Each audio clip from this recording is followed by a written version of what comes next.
कुछ ऐसी बातें होती हैं जिन्हें छुपाकर रखने में ही भलाई है।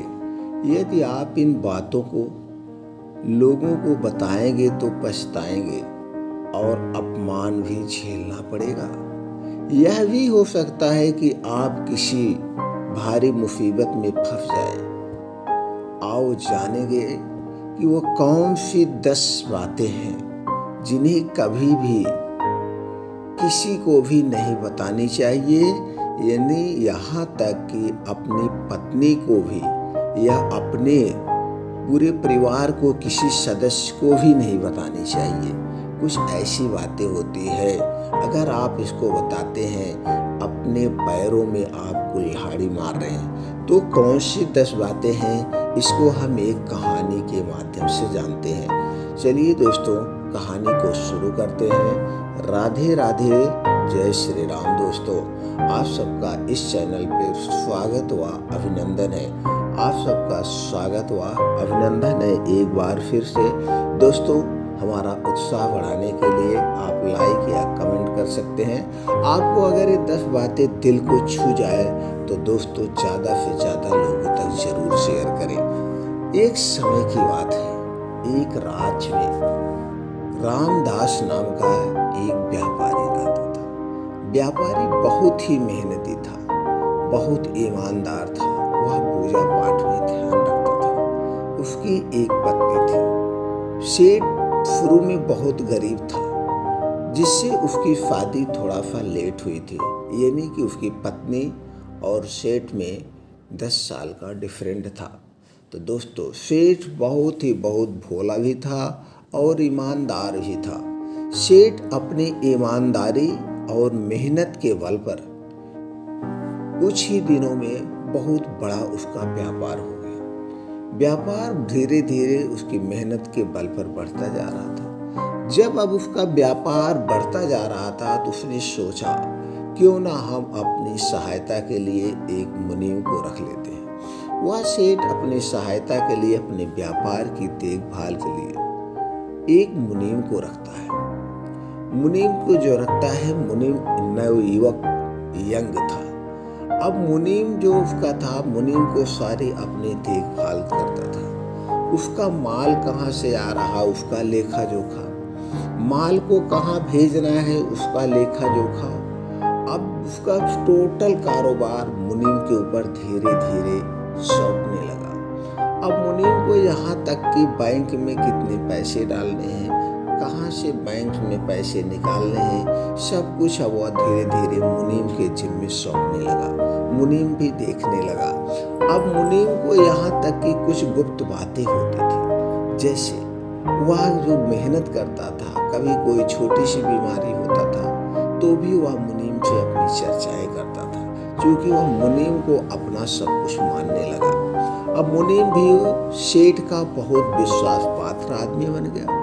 धीरे धीरे समय बीतता गया। अब सेठ को कोई भी काम पड़ता था घर से रिलेटेड, तो सेठ कहता था, जाओ देखो ये पत्नी हमारी क्या घर पे कर रही है, उसे सब्जी रखाओ। उसे कहीं घुमाने टहलाने ले जाना पड़ता था तो उसको भी भेजता था। अब यानी कि वो जो मुनीम था, वह सेठ के हर एक काम में वह इन्वॉल्व होने लगा। धीरे धीरे समय बीतता गया। धीरे धीरे समय बीतता गया। सेठ के पास 2 बच्चे हो गए। सेठ के पास 2 बच्चे हो गए।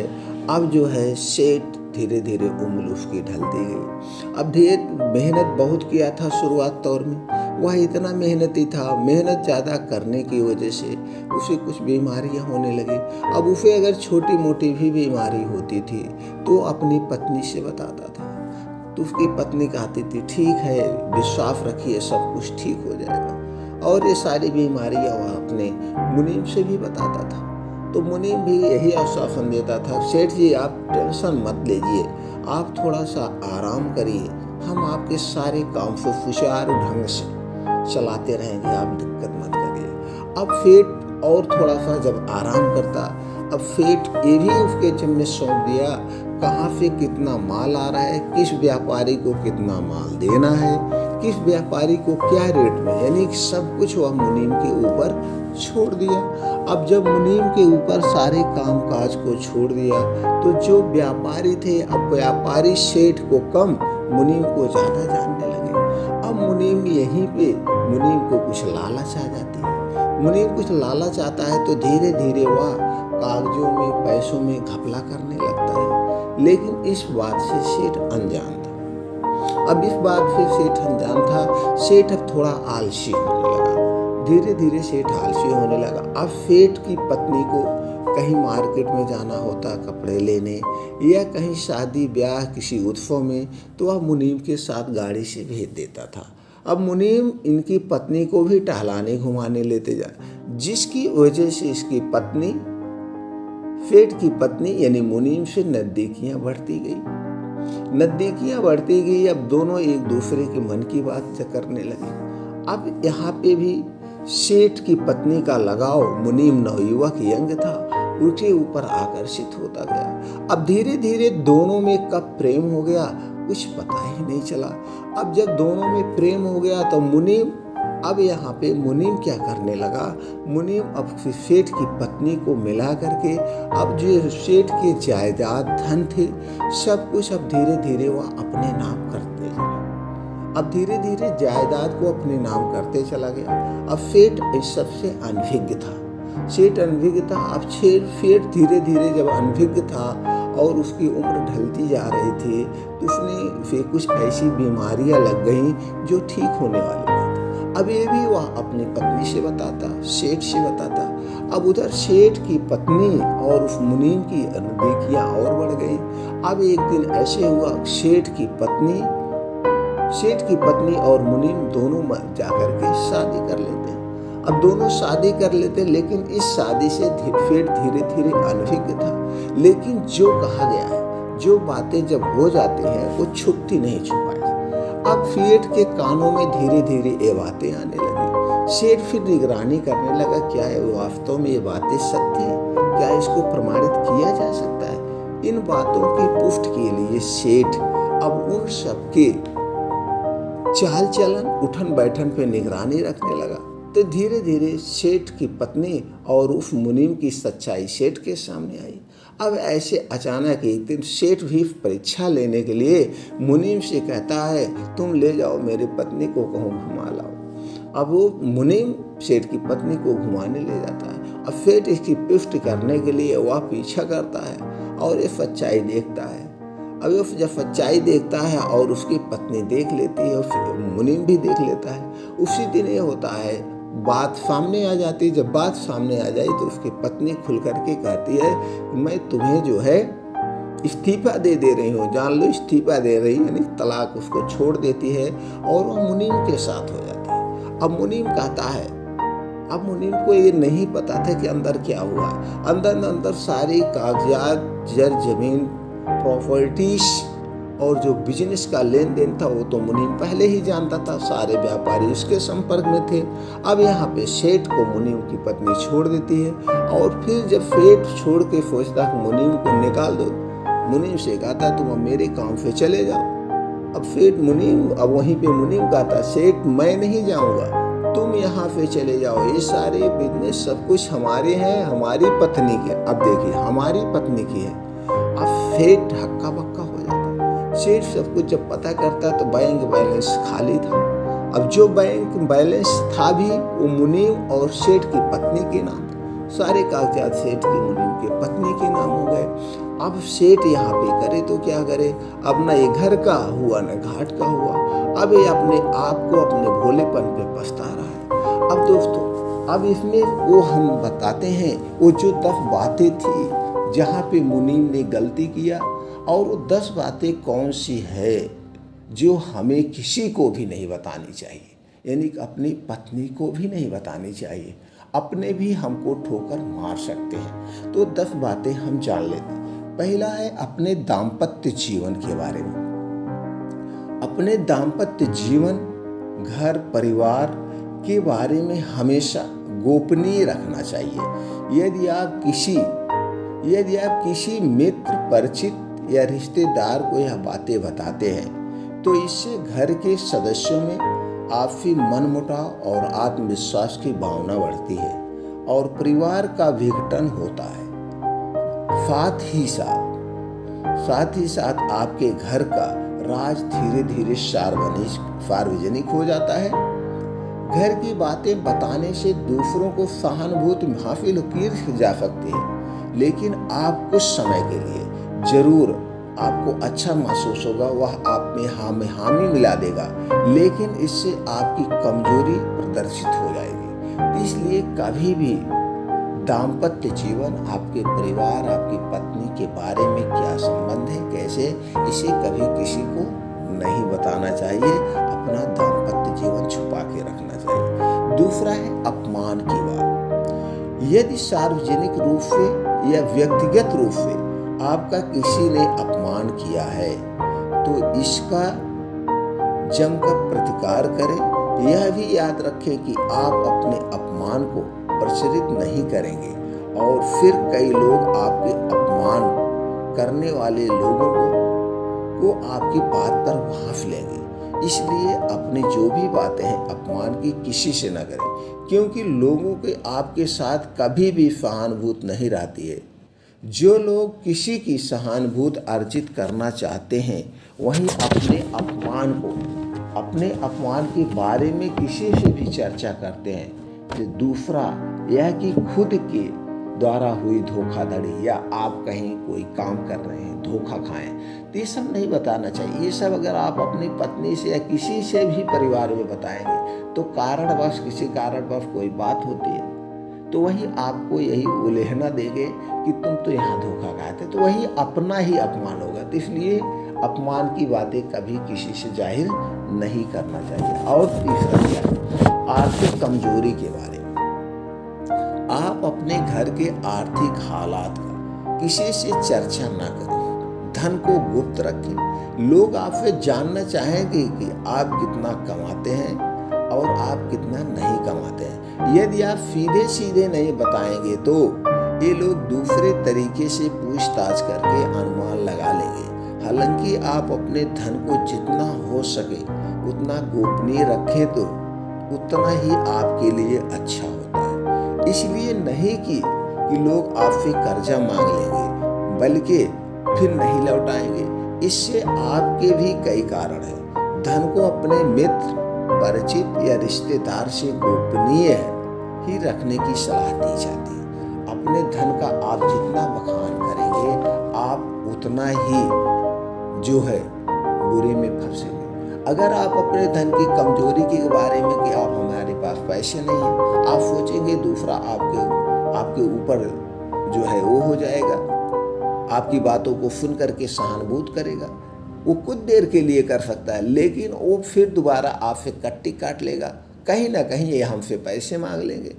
इसी तरह से सब लोग आपसे दूरी बनाते चले जाएंगे। इसलिए इस बात को खास करके ध्यान रखें। चौथा है गुरु मंत्र और तप। यदि आपने किसी योग्य गुरु से दीक्षा ली हो तो उसके द्वारा दिया गया गुरु मंत्र गोपनीय रखें। हालांकि गुरु मंत्र कई प्रकार के होते हैं, जैसे कि किसी ने आपको कुछ ज्ञान दिया था या कुछ हुनर सिखाया, वो भी गुरु मंत्र होता है। इसके अलावा यदि आप किसी भी प्रकार की साधना, तप या ध्यान कर रहे हैं तो उसे भी गोपनीय रखें, अन्यथा वह निष्फल हो जाएगी। इस संबंध में गोपनीयता में ही लाभ मिलता है। अगला पांचवी बात क्या है, अपनी कमजोरी। हालांकि बहुत सी जगह या मामले में इसे गोपनीय रखा घातक भी हो सकता है, लेकिन बहुत से मामलों में इसे उजागर करने से आपको लोग कमजोर समझकर आपके साथ गलत व्यवहार करने लगेंगे या आपको मानसिक रूप से दबाने लगेंगे। इसलिए इस बारे में आप अच्छे से विचार कर लें कि कब कहाँ कौन सी बातें गोपनीय रखनी है। कमजोरी और अयोग्यता में फर्क करना भी आपको सीखना होगा, इसको ध्यान रखें। और छठवां जो मंत्र है, छठवां जो बातें हैं, दान पुण्य। आपने जो भी दान दिया है उसे गुप्त रखेंगे तो ही उसका लाभ मिल सकता है। ऐसे कहा गया है कि एक हाथ से दीजिए दूसरे हाथ को भी ना पता चले। गोपनीय दान देवताओं की नजर में रहता है और जिस दान का बखान किया जाता है उसका फल निष्फल हो जाता है। मंदिर में दान दें, किसी गरीब को भोजन कराएं या किसी भी प्रकार का पुण्य कार्य करें, उसको अपने मुख से बखान न करें। यदि आप इसे किसी से समक्ष जग जाहिर करेंगे तो समझ लो वह बेकार हो जाएगा। और सातवीं बात क्या है? मन की बात। मन में बहुत सी बातें ऐसी बातें होती हैं जिनको जग जाहिर करने से आप अपने आसपास संकट खड़े कर सकते हैं। हो सकता है कि आपके मन में किसी बात को लेकर अवसाद हो, क्रोध हो या घृणा हो। मन में हजारों तरह के विचार उत्पन्न होते हैं, लेकिन बुद्धिमान मनुष्य उन्हीं विचारों को व्यक्त करता है जो उसके हित में होते हैं।